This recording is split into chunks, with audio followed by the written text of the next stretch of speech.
Hello everyone, my name is Thiago. I'm a PhD candidate at the University of Brasília under the supervision of Dr. Caio Frederico and Silva. I'll be presenting my dissertation project entitled Zero Energy Urban Design, a Typological Environmental Performance Optimization.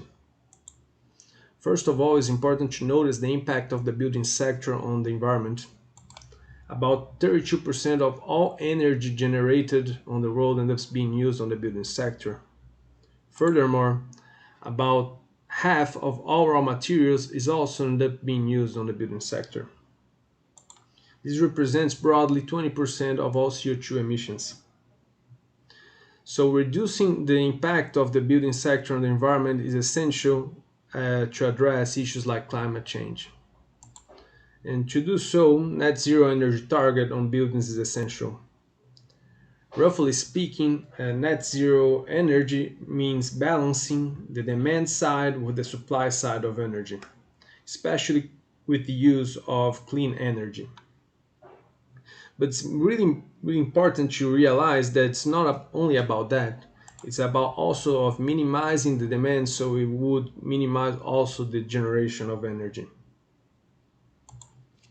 Many studies recently have shown that looking at a single building at a time won't be enough to address this issue. So we should be looking at the built park as a whole, so we could speed it up the process a little bit, I may say that. Institutions like the International Energy Agency or the New Urban Agenda from ONU all been concerned with that. And these issues are really aligned with many of the Sustainable Development Goals. Our recent literature review have shown that this field of research is really new and in expansion, but it's mostly focused on the global north with mild and temperate climates, really different from ours in Brazil, and also focused mostly in energy generation and distribution. But recently we've been seeing a new trend concerning urban planning and urban design.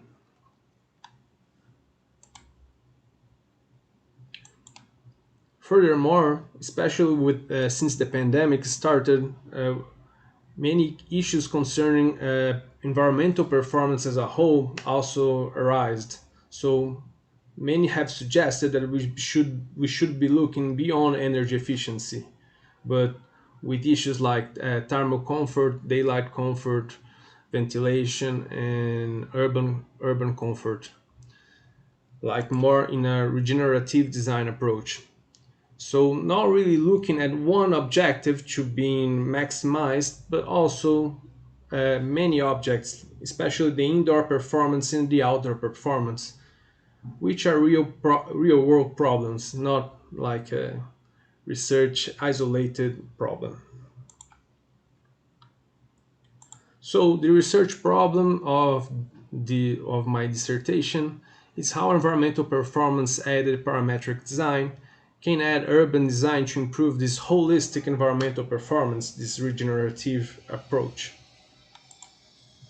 The main objective is to develop a computational workflow of urban design conciliating the indoor as well as the outdoor environmental performance. The method that we are trying to implement is on Grasshopper using Ladybug and Honeybee mostly. So we could have like three different objectives. In fact, there are four, but we can combine two of them in one. So we would have like the USTCA metric to evaluate the urban comfort, the load match index, which is the PV generation and the cooling load combined, and also the useful daylight luminance as the three objectives that we'll be looking for. And that will be optimized with the Wallace X solver. The main aspects we'll be looking at are different typologies like Nathaniel, and all have been working on for a couple of years. And we have like different parameters to be evaluated, not only the typology, but the floor area ratio, orientation, and street width. We've been doing so for we're doing this multi-object optimization on 3 different cities in Brazil.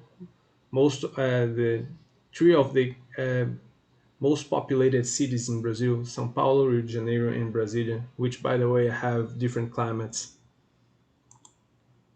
And what we should be looking at the end, the expected results would be a workflow, a computational workflow as stated, but also trying to look at the trends that we'll be finding and set up guidelines so urban planners that don't use computational workflows could also profit from it.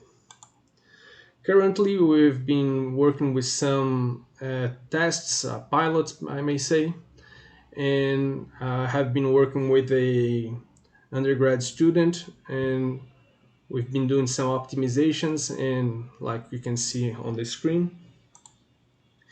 And some trends are interesting to realize, especially the diversity of typology ends up having a better result in the overall performance. And that can end up leading to some interesting reflections. First of all, we'll be looking to think about design or urban design not like form-based but on perform-based design, and also trying to bridge the gap between urban design and architectural design.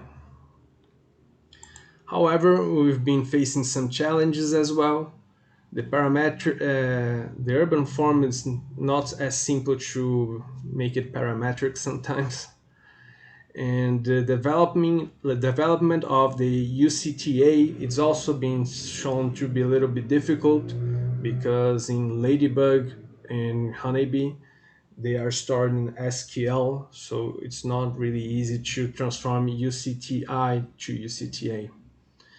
And with the results that we are having, like analyzing them is also an issue that we're trying to overcome. So which statistical metrics and analysis should be employed is also the stage we are working on. Here are some core references, and thank you very much.